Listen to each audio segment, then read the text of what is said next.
Good afternoon, everyone, and welcome back to another Adobe XD Masterclass. My name is Howard Pinsky, Senior XD Evangelist here at Adobe. Hope you're all doing well on this Friday afternoon. We've made it through another week, and we are just 2 weeks, less than 2 weeks away from Adobe Max. Hope you're all excited. Hope you're registered. I'll show you how to do that in just a moment. But if you are tuning in live here on Behance today, let me know in the chat who you are and where you're tuning in from. We've got Rob and Cornell and Minash, John and Jesse, Aja. Great to see all of you.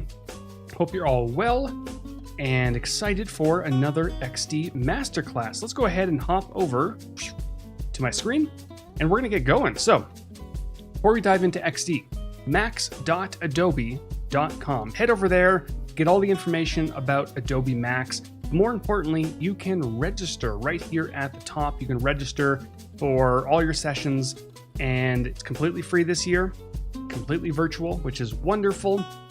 And we have a lot of sessions, over 400 sessions, including I'm going to be hosting the What's New in Adobe XD session, and we have some fun stuff planned for Max and maybe even the months to come. Who knows?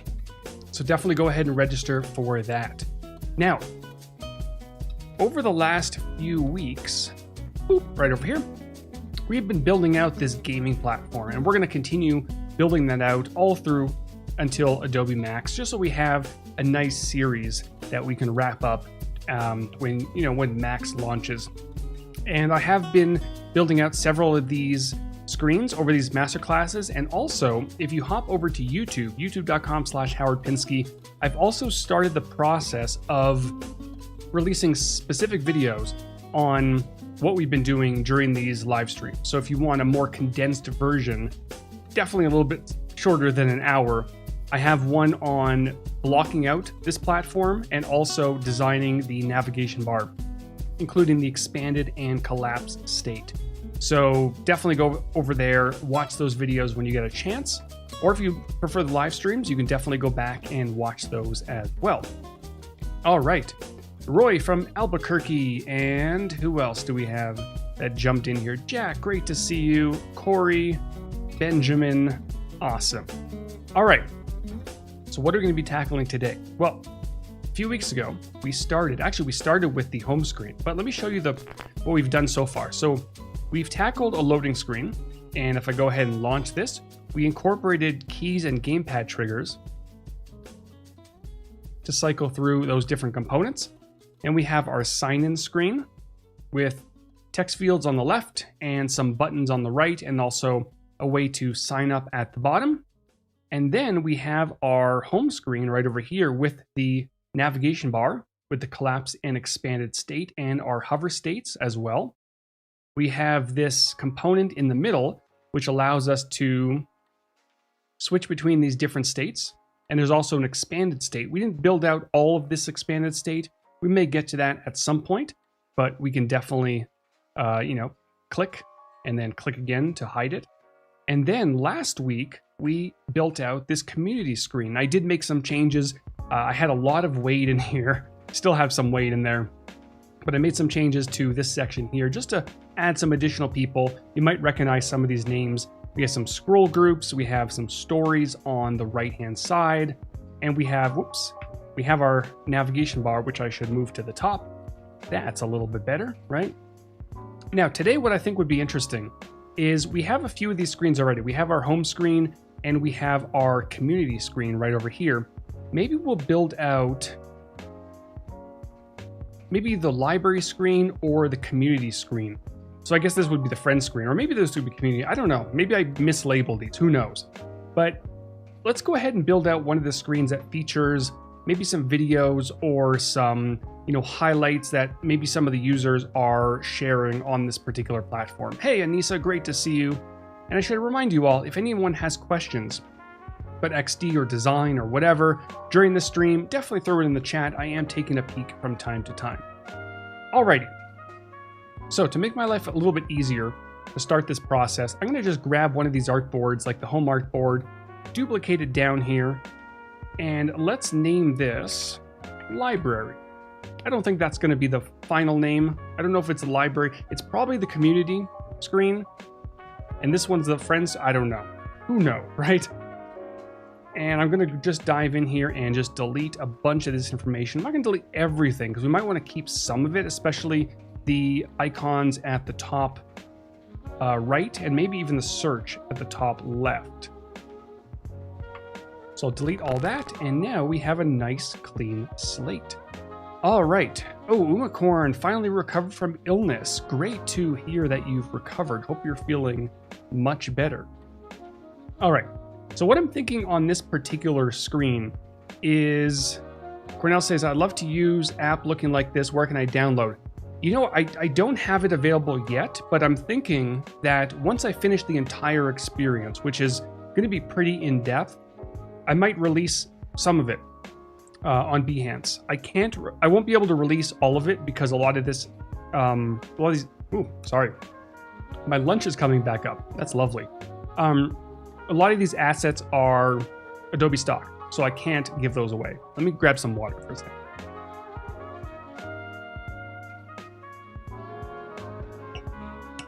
All right, much better. Umacorn says, still tired. Last stream I'm watching today. Well, I hope you feel better. All right, so yeah, I might release this on Behance at some point, minus the assets, or I'll pop free assets in there.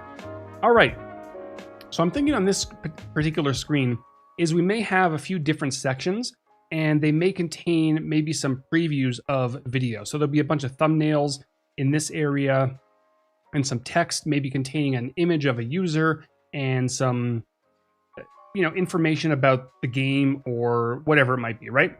So let's go ahead and start building this out.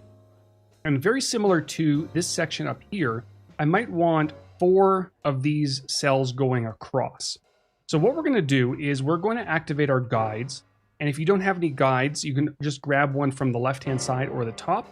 And I'm going to drag one out to this side. Oh, it looks like I already have one over there. Perfect. And the reason I'm doing that is going to help me line up to make sure I have 4 thumbnails going across perfectly. So with the rectangle, shortcut key R, I'm going to draw one out. Just like that. And you know what we can do is we can duplicate and duplicate and duplicate and kind of try to get things to line up properly. Or what we can do is we can actually grab the handle, move it all the way over to the right. And what that's going to allow us to do is we can use some math equations inside of the properties inspector. I know, math, right?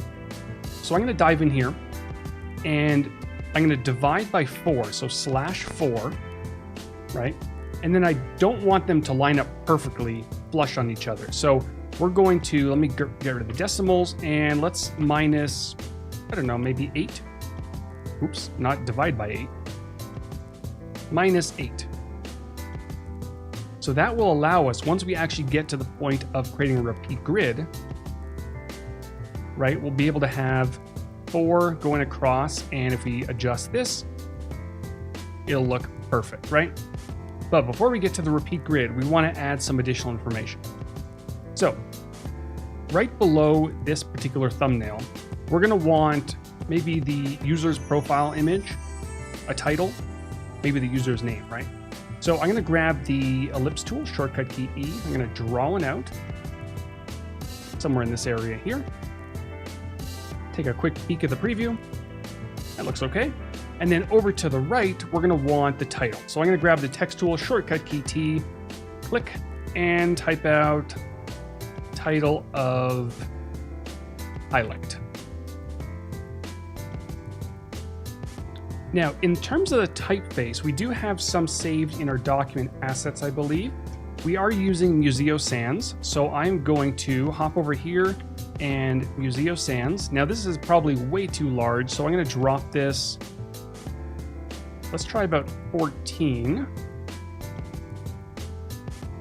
Bump this up to about white, and this is going to be the main text layer. So I'm going to bump the weight up as well a little bit.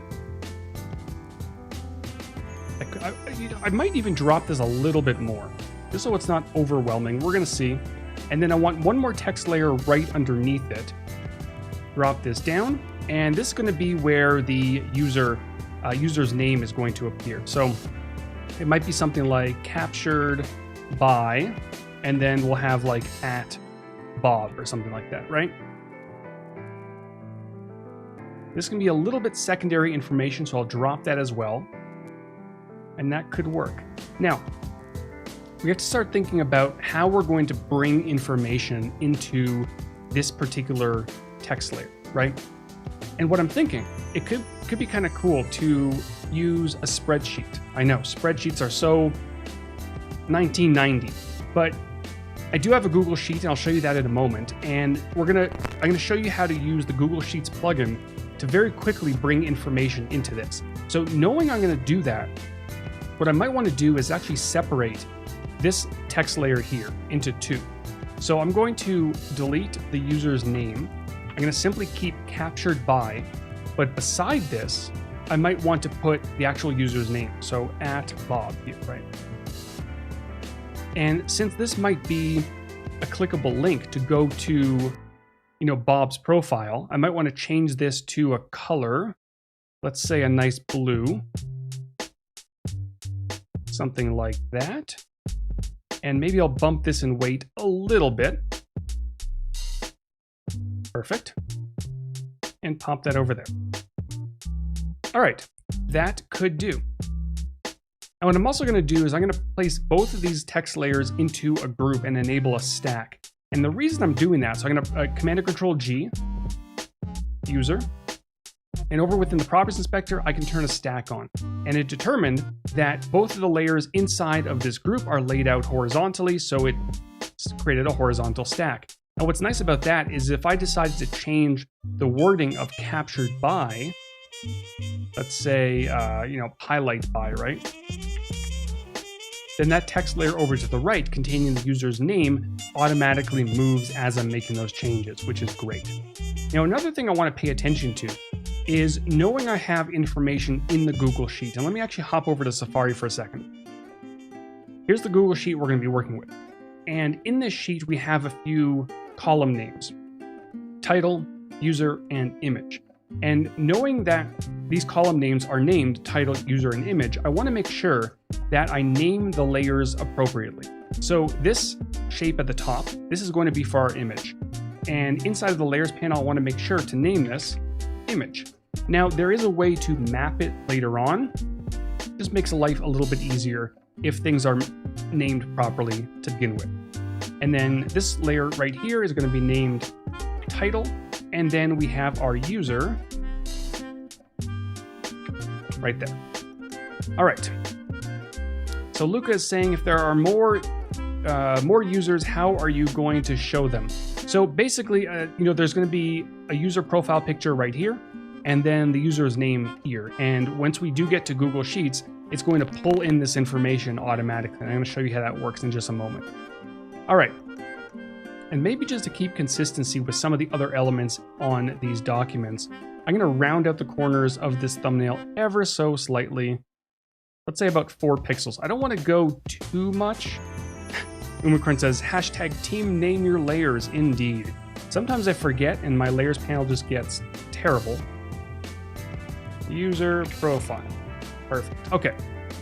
So we have all the information from that we're going to need. We have our image, we have our user profile, we have our title, and our user down at the bottom. So what we want to do now is select all this information. I'm just doing a marquee selection. You can also select the information inside of your layers panel to the left. And then we want to create a repeat grid.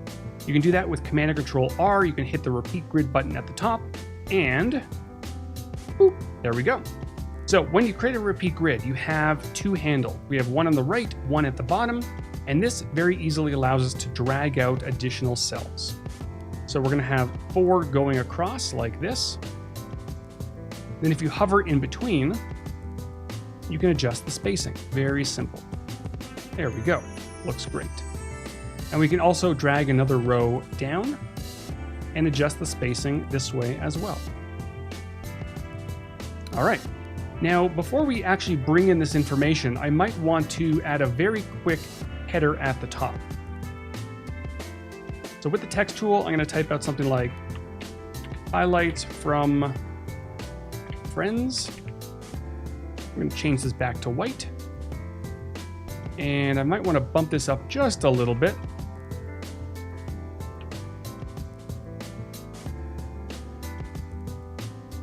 Perfect. That should do.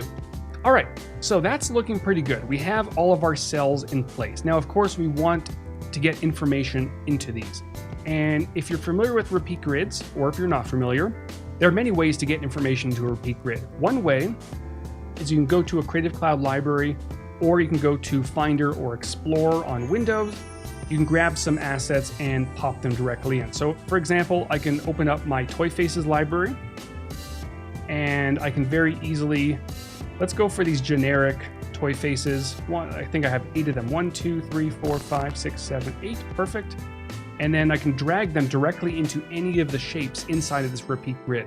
So in this case, I want to drag them to the user profile shape, and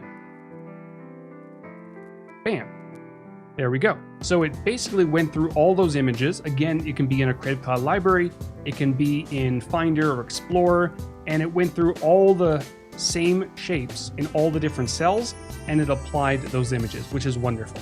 You can do the same thing for this image at the top. You can also do the same thing for text layers as well. So if you have a plain text document on your computer containing line items like titles or usernames, you can drag those directly onto text layers, and it's going to fill them the same way it does with images, which is wonderful. Now, another way you can do it is you can use a plugin. So going back to our Google Sheets plugin, I did go through and populate this with titles of either games or highlights, and then usernames or team names, and then also links to images. So what I'm going to do is I'm going to simply copy the URL of this Google Sheet. And then if I hop over to my plugins down here at the bottom, I do have the Google Sheets plugin installed right over here. I'm going to hop in there, and this will allow me to select a source. Now I can either link my Google Sheets account or my Google account to the plugin. I can paste a public URL, or if you prefer not to work online, you can actually upload a local CSV file. So I'm going to go ahead and paste a public URL, pop that in there. Give me 1 second. There we go. Import. So it's going to grab all the information from that Google Sheet, bring it on in. It's also going to take note of the column names, which is why it's so important to not just name your columns, but also name your layers. And what you're going to notice is it automatically maps it out. So user will be mapped to user, and these are the layer names inside of this particular repeat grid, right? Title will be mapped to title, and then image will be mapped to image. Now, we do have some additional layers, captured by and the user profile. Because those don't map to anything and there aren't additional columns in that Google Sheet, right now there's no mapping, which is fine because we don't really need any. But we can always go through and manually map them if we need to, or if the layer names and column names did not match. Let's see, Cornell's saying, what if you'd like to have the same avatar on the first and the third? So what you can do in that case is, so let's say you wanted this one over here, you could just drag and pop it into place. So you can replace it. Once all the images are in, you can manually override some of them by just dragging another one over top. So back to my plugins. Now that I have all of these mapped out, I can randomize the content at the bottom if I want to, or I can simply press apply. Bam. So what it did is it went through every single row in the Google Sheets, right? Title, user, and image. And it placed it inside of each cell. So image, title, and user. Now it looked like the user did not come through perfectly, so let's just oh, I know why. It did not come through because it is inside of a group. So if it's inside of a group, that's not going to work, right? So what we can do now, if I'm not mistaken, is select the individual group, and let's see if that works. User will be mapped to user, and so it did it on that one. Okay. So what we're going to do here is we're actually going to undo, and I'm going to ungroup this. Back to my plugin, select the repeat grid, and let's try that one more time. There we go. That was my fault. There you go. So if it's inside of a group, inside of the repeat grid, it's not going to detect it, and it'll only apply the first one. Otherwise, if it's outside of the group, it should work nice and fine. So again, it went through every single row and applied it to each cell individually. So we have our image, we have our title, and we have our user right here, which is great. And now we can dive in if we wanted to pop these back into the group. Oops. Helps if I spell correctly. And then turn a stack back on. Wonderful. And what's great about this is the repeat grid still maintains its functionality. So if we needed to make some changes, styling changes, want to move things over a little bit, or we want to, add some additional elements, we can very easily do that, and it's going to automatically place those elements on all the different cells. So for example, maybe on top of here, because these are videos, I might want to create a play button. So let's go ahead and grab, let's say, our Ellipse tool. I'm going to draw one out, and you're noticing as I'm doing that, it's repeating that on all the other repeat grid cells, which is great. So for this, let's maybe add, how we're going to style this. Maybe we'll do a darker color. Maybe we'll add a background blur. Everyone loves a background blur, right?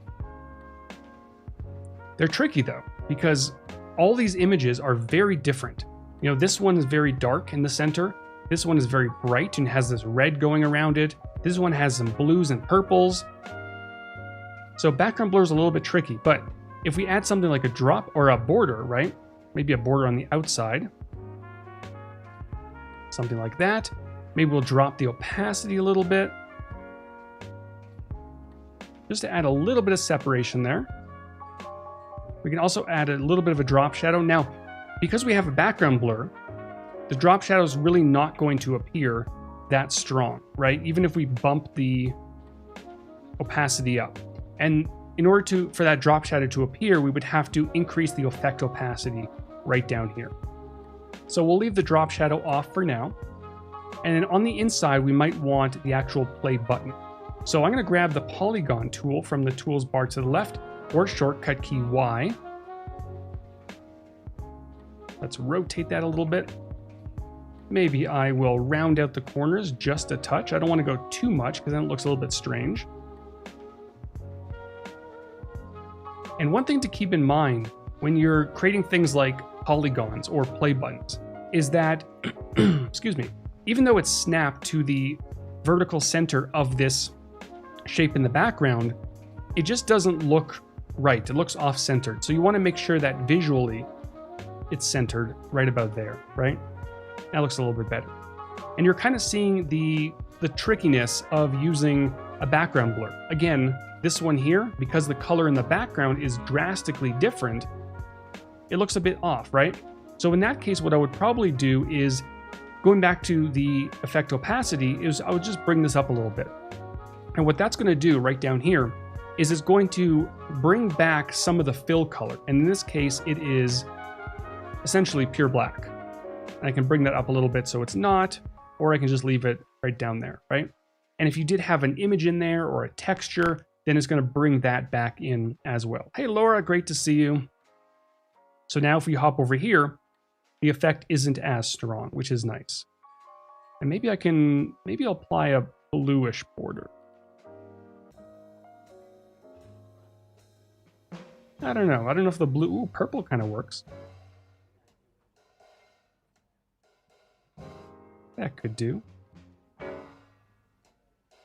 It's interesting. It's a choice. I don't know if it's going to work or not, the purple border. But now that I brought up the effect opacity, now we can experiment with that drop shadow again, right? Maybe I'll bump this down a touch just to separate it from the background. And my preview is not working. There we go. All right. I don't know how I feel about the blue border. I'll probably stick with something a little bit more neutral. But that'll do. All right, and if I want to get really fancy, probably wouldn't do this, but I could also add a background blur to the play button. Probably not necessary, so I'm going to leave it out. And the last thing I might want to do here is actually apply a little bit of a border to the actual thumbnail. So if I apply a border here, what I typically like doing is apply a white border and then drop the opacity just so we have a nice subtle border, somewhere around 5 possibly. Yeah, there we go. You can definitely see it here. It's very subtle, but it works. It's nice. So Wade is saying, can you apply layer styles to the border? So you cannot at the moment. You're probably asking about like inner shadows and gradients and things like that. You can't, unfortunately, hopefully one day. But what you can do if you really needed to apply, let me actually do this over down here. So if you had a shape like this, right, and you wanted more of a stylistic border on this shape, you can essentially extract the border from the shape by outlining the stroke. So under the object menu, you would go down to path and then outline stroke, and that would take the border and separate it into its own layer. Oh, so wait, I'll get to your question in a second. Wade clarified. But anyway, assuming somebody wanted this question as well, or had this question as well, outlining of the stroke would take the border and convert it into its own shape, but it would make it into a fill. So now you can dive in here and apply, let's say, a linear gradient with some funky colors like that. Now, hopefully one day we'll be able to apply gradients to borders. I know it's a big request. It's a request that I've made as well. The team has to prioritize it and fit it into the roadmap. I know they're currently working on the roadmap for next year. I know some of the things that might be coming, but maybe this will be one of them. Who knows? All right, so Wade clarified that he meant blend modes on borders. So you can't apply it. You can't apply it individually to a border unless you outline the stroke like I just showed you. But using a blend mode will apply to the border as well. So if I switch this over to soft light, it's going to also apply it to that border. So if I change this to white, right? So it'll apply it to the entire layer, including the fill and the border. And if you wanted to apply a blend mode to the fill and a border separately, then you would outline the stroke, if that makes sense. Or you would create a separate layer with an outline or a border. Make sense? Hopefully. I think I'm confusing myself. Okay, so we've gone ahead and created our first list of highlights, right? And what we might want is maybe another section down to the bottom that maybe there might be live streams, right? So I'm going to actually duplicate. Let me actually grab the repeat grid and also our highlights. I'll duplicate this downwards like that. And live streams. Whoops. Perfect. Now this one we might just want one row of information. So I'm going to just bring this on up like that. And let me actually extend this artboard out downwards just a little bit. We're going to eventually bring it back up just so I can see this information. We're going to use a scroll group to scroll, but of course you can also extend the artboard downwards like this, right? But what you're noticing is that the navigation bar to the left, which I should probably make sure is on the top, also scrolls. Now, what we can do here is actually select this navigation bar and check on fixed position when scrolling, which will allow it to remain fixed when scrolling takes place. So either of those options will work. You can use a scroll group, you can extend the artboard, and enable fixed scrolling on elements that you want fixed in place. So now this section here is our live streams, and we may want to do something a little bit different with this. We may want to keep, some of this information the same, but we may also want to display maybe how many people might be watching the live stream, right? So let's actually go ahead and switch out some of this information just so we don't have too much repeating. There we go, and perfect. And then if I hop back over to this library here, I can start grabbing some images, or I can select 1, let's say 2, 3, and 4, and pop them all into place. And it's going to replace all those images inside of this repeat grid. And then of course I can go through and add, let me actually change the users. So I'll do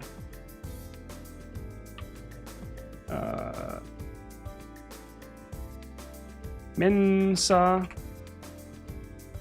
And we've got Wade. I saw Laura in there. Did not spell that correctly. Laura. And then Umacorn. All right. And of course I can go through and adjust the titles as well, but I'm going to leave those as is for now. But like I mentioned, we might want one more element inside of this repeat grid that allows us to see how many users are watching at any given time. So I'm going to draw out a little plate right here, a little rectangle. I'm going to round out the corners just a little bit. I don't want to go too much because the shape in the background is set to 4 pixel rounded corners. And we could possibly get away with this, possibly. Maybe, we'll see. And then I'm going to set the color of this to black, and I might want to drop the opacity just a little bit, just so we can see a little bit of that image in the background. You don't want to go too light. That way, you know, the text on top is going to be, you won't be able to read it, and then it might blend too much with the image in the background. So we're going to drop it just a little bit to about 80%. Might be a little bit too large, but once we add some information, it might make a bit more sense. So here we're going to have 2 different elements. We're going to have the actual number of users watching, and then possibly a visual aid, like an eye or something like that, right? So starting off simple, we grab the text tool and we'll type out, let's say 264 or something, right? Perfect. It's a little bit too large, but we'll fix that in a second. And then in terms of the icon, like I mentioned, we might want an icon of an eye over here to the left or the right. So we could use an icon library, or we can go back to our plugins since we're using a bunch of plugins already. And then I can go to icons for design, type out eye, and there we go. So we have a bunch of, this one's not going to work, but it's quite amusing. Let's see, this one's pretty good over there. Yeah, let's go ahead and choose this one. Now, I will mention, I've mentioned this before, this particular icon library or icon plugin doesn't support drag and drop. I'm hoping that the developer will update that eventually, and it seems to place those icons, I don't know where it placed it, but it placed it somewhere. All right, so I'm going to shrink this on down, change the color to white, and pop it in place.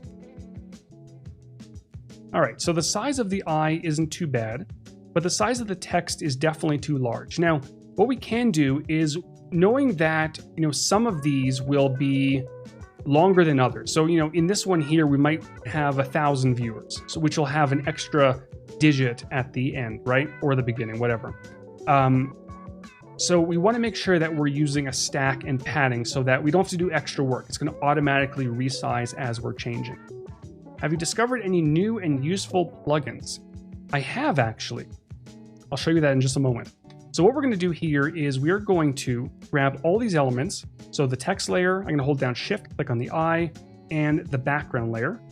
I'm going to place them all into a group, Command and Control G, and I'll call this Viewers. Viewers. And then within the Properties Inspector, I'm going to turn a stack on, which is also going to turn padding on. And if you're not familiar with padding, what it's going to do is going to look at the background layer, and it's going to look at all the layers on top of it, and it's going to look around those layers and automatically set that padding. So if I want to make sure that, let's say there are 8 pixels on each side, I can very easily dive in here, 8 and 8. And I can also adjust the spacing in between both these layers. So right now the eye and the text layer a little bit too far apart, so I'm going to just drop this maybe to about 8. And I can move this on over. Now, one thing I also want to do, I want to make sure that when I'm editing the text, if I dive in here and type out something else, that probably wouldn't make sense, but if I type out a big number, right? That text layer or the background container is extending over to the right. And we certainly don't want to do that because when we have larger numbers, it's going to get lost and it's going to kind of fall off that thumbnail. So in this case, what we want to do is with that text layer selected, I'm simply going to make sure that it's aligned to the right. And this will allow me, let's actually go over to this one over here, type out something like 1,936 or 32. So when I'm making those changes, that text layer is adjusting over that way instead of, so it's kind of anchored to the right and it's going to the left. Does that make sense? I hope so. All right.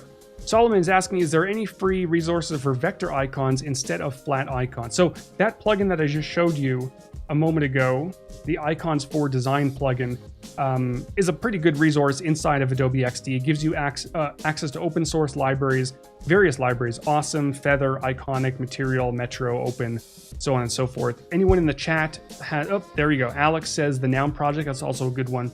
Yeah, and all these icons are vector based, so you can always dive in here and make changes to the color. You can double click to access the path, so on and so forth. Now, one other thing that we're noticing here is because some of the thumbnails in the background are on the darker side, this container gets a little bit lost. So to fix that, I'm probably simply going to add a little bit of a border, very similar like I did with the thumbnail on the back, 10% possibly. That could do. Now the text to me feels a little bit too large still. So because we're inside of a group, and because that group has padding on it, I can simply make that text a bit smaller. And you're noticing the container resizes with it, which is great. Now, of course, once you get to the point where the text is smaller than that icon to the left, then the container will stop shrinking vertically because the icon is taking up that space, right? So I'll leave it around 10, and that could do. All right. Now, someone asked earlier, or Cornell asked earlier about new plugins. Let me actually hop over back to my plugins. One of the plugins that was recently released was Noisemaker. And if you remember from maybe 5 masterclasses ago, possibly, I actually designed this live on the masterclass, and it was developed by Walter Camaro. And basically, let me just give you a quick peek of what that exactly does. Let me actually pop in an image. Might not be the best example, but essentially it's going to allow you to add noise to a layer. So if I hop over to my plugins one more time, we have our Noisemaker plugin right here. So it allows you to add white noise or black noise with various intensity and contrast. Now, if I were to add it to this layer here, right, it's gonna replace it, which we don't want. So I'm gonna make one more rectangle on top of this, and let's add some white noise, maybe medium intensity and high contrast possibly. And there's the noise, right? Now, usually just adding noise like this, it doesn't look that great. The magic comes when you start actually experimenting with blend modes. So something like soft light, right? Or overlay to kind of blend in with the colors a little bit. Now this noise might be a little bit too much, so I might want to maybe drop the contrast a touch. It's not bad. Or I can go low or high, just add a little bit of noise and really start experimenting. But you have a lot of control over your noise with this plugin. And Walter did a great job at putting this together. So definitely, if you find him on Twitter, send him a thank you. And he also developed the Fancy Maps plugin, which is another one that I designed live on air. Now, I do have a few additional ideas for some really interesting plugins in XD. I'm probably going to work with some more developers on that. I'm not going to say too much just yet, but yeah, so that's the noise plugin. And again, like I mentioned, you can also do black noise and white noise. So whatever color you need, there you go. Fancy. Should have called it fancy noise. All right, another plugin. What else do we have in plugins? There is another plugin that hasn't been released yet, but that's the Toy Faces plugin. It's down there, so I'm not going to pretend that it doesn't exist. It's there. It's going to be released once it's finished, but that's coming. And I guess Super Ellipse. It's such a simple plugin, but Super Ellipse is one of my favorites. And it essentially just allows you, let me actually create an ellipse.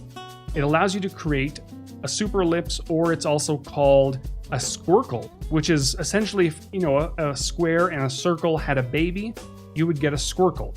And you might think that a squircle is simply a rectangle that has been, let me change the color.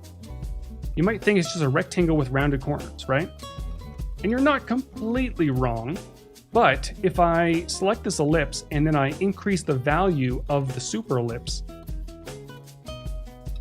you're noticing it's slightly different. It's almost the same, but it's slightly different. So there's just a little bit of a difference between a super ellipse or a squircle and a rounded rectangle, but in certain situations, it makes a big difference. And I just love squircles and super ellipses and things like that. It's kind of fun. All right. And of course, you know, the presentation plugin, I've showed that a few times. There are a bunch of, maybe in a future masterclass, I'll just go crazy on plugins. Messiah says Squid Game. Actually, speaking of Squid Game, I did release a tutorial on how to create the Squid Game invitation card. I don't know if any of you have Squircle games. Oh, Alex, I like that. I don't know if any of you have been watching Squid Game. I'm hooked. It's a violent show, so just be warned. If you're not into that, don't watch it. But it's wonderful. And do not watch the one with the dubs, the English dubs. Don't do that. Watch the one that's native in Korean and just read the subtitles. It's just much better. Anyways, so we have gone ahead and created this gallery, which looks pretty good. And you know what I'm thinking, we're probably not going to have time to do the entire thing, but once you actually, you know, click on one of these, it's going to go to a dedicated video page. So let's actually see how much we can get done of that page. We might be able to pull some of the elements from some of the other things that we've done over the last few weeks. All right. So on this page here, we're going to have a few things, and this is going to be video. So we're going to have, obviously, and this is going to be very similar to Twitch, or it's going to be, you know, YouTube and things like that, or even Behance. We're going to have, you know, a video right here. We're going to have some chat on the right, and then some information about the game, the user, maybe a follow button, so on and so forth. So starting off very simple, the video, we'll drag one out just like this. We're going to make sure to give a little bit of room on the right-hand side for the chat and also the bottom for the user information.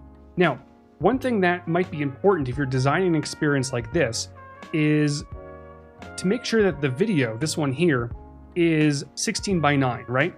So if you want to make sure that that's the case, I would do something like inside the properties inspector, 1280 by 720, and then just bring this back a little bit and holding down shift to constrain it.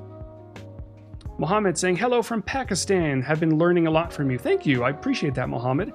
And it must be very late over there or early in the morning. I'm not sure what time it is. It's probably, I don't know, like midnight, something like that. Thank you for staying awake to watch my stream. All right. Unicorn saying, binge watching reactions while being sick. I don't know if it's a show you want to watch while sick, because it might make you sicker. It's a very emotional show, but it's a great show. I would recommend watching it when you're all recovered. Okay, so we have this here, and I could just pop in an image.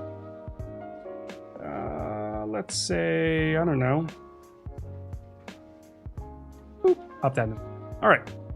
Now, over here on this side, like I mentioned, we might want chat. Now, we do have some elements we can possibly steal from. So up here, we have this, header. We can just grab that, copy it, pop it up here.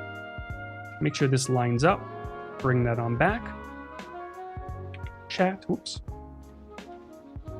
Chat. And we might actually want to keep an icon over here to, oh, it's 1:15 a.m. Oh my gosh. Thank you for staying up that late. Or maybe you just woke up, I don't know.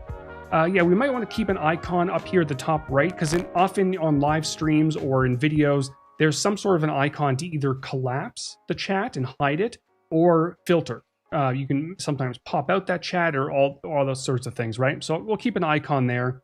And then down here, we want the actual space for the chat area. And then at the bottom, there'll be that section to actually type a message, right? what we might want to do actually is maybe we'll just, how are we going to do this? Maybe we'll hide this for now. Maybe we'll move this up. Right. There we go. And then down here, this is where the chat is going to go. We can darken this a little bit. And then down at the bottom, I can actually just duplicate this down. And this is going to be where the actual chat message is going to be typed out. So very quickly, we can, make another rectangle in here. Something like that. And then maybe we'll darken this a little bit, add a little bit of a border. I am rushing through this a little bit because we are short on time to round out the corners a touch. Maybe we'll put a user profile in here. Toy faces. We'll put me in there, why not?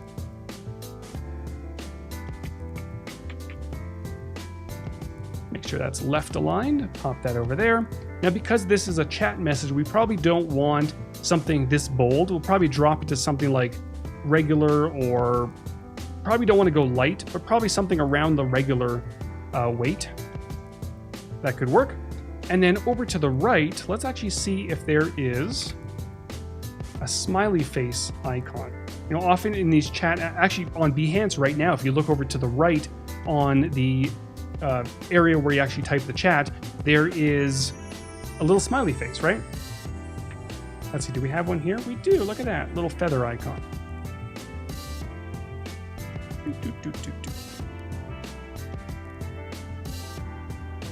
Now this is a border-based icon, so I'm going to drop the weight a little bit. We'll change this to either white or a gray.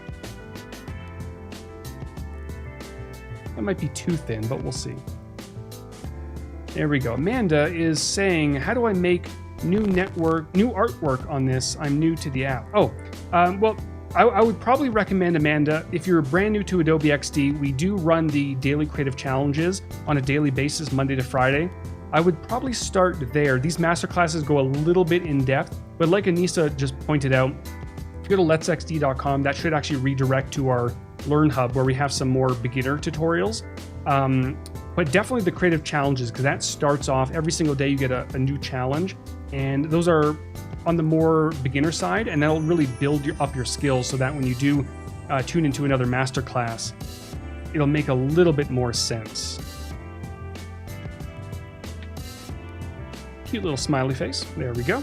And then, there might be some additional information down here at the bottom.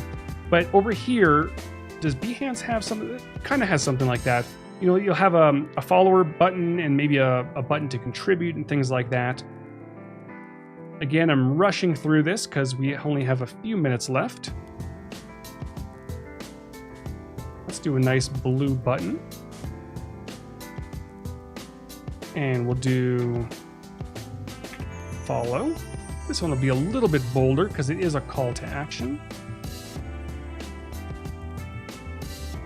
That could do. And then maybe over to the left, we might want an icon that indicates follow. Now there's all sorts of different icons we can use, including a heart. And, we could type in heart over here, right?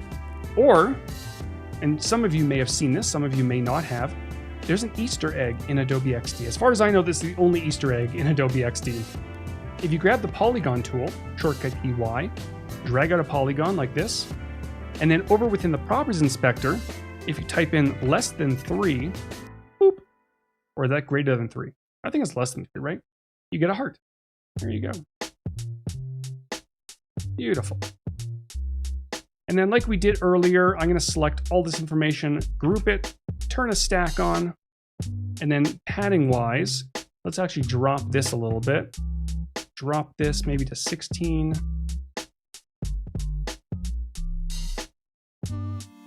That could potentially do. And then over here, we might want contribute. Some platforms, and Behance is starting this now, they allow you to, kind of like tip your favorite creators.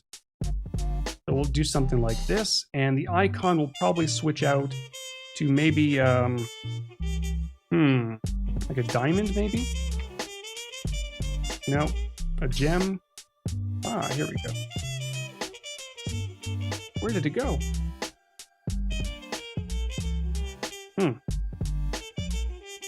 Nope. I don't know where it went.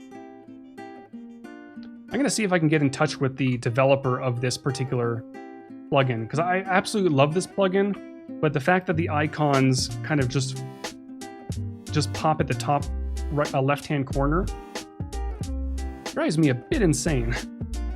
But again, I absolutely love this plugin.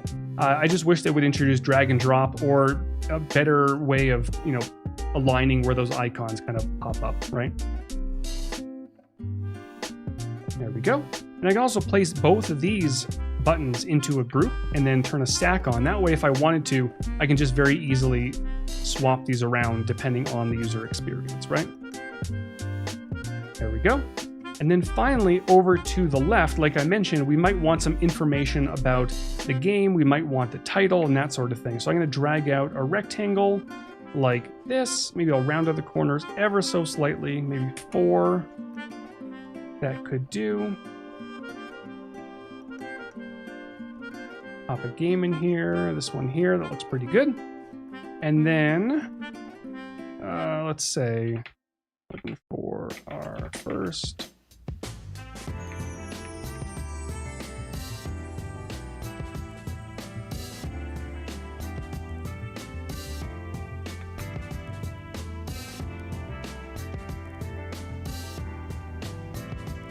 All right, and then we'll just keep adding some text layers, playing for 13 hours.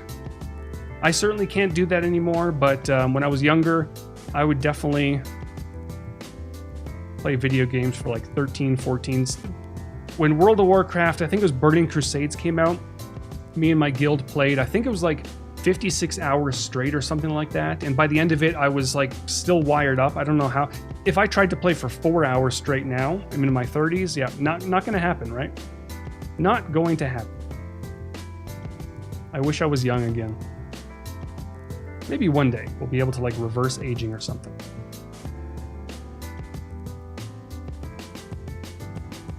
All right, and this could be, tags that, many streams or videos have, and this is another opportunity to use padding. So if I dive in here and type out something like battle lanes, right? I can group, turn padding on. So we've got, let's say 8 on that side. Perfect. Make sure this is left aligned. It is. And I'll probably also turn this into a component, Command and Control K, just like that. There's my new component. And we've got our component stack. Doot, doot. There we go. And then, very quickly, first win. And then let's go. Oops, that was the main component. Don't want to edit that one.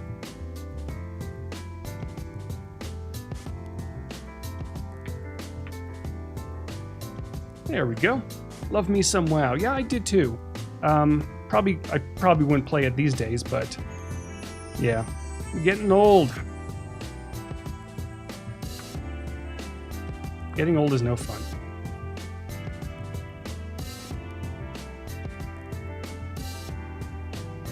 All right, and of course I can spend hours kind of finessing this into place and lining everything up, but I would probably put all of this into another group and turn another stack on, and it's going to default to a vertical stack in this case, just in case, I wanted to rearrange some of these elements, maybe put the tags up top or this one over here, or move any of this stuff around. Definitely, if you are working on projects like this or any sort of projects, use stacks, use padding. It's going to make your life so much easier. Whoops. But that is almost it. Very quickly, before we wrap things up, I'll put one user in here.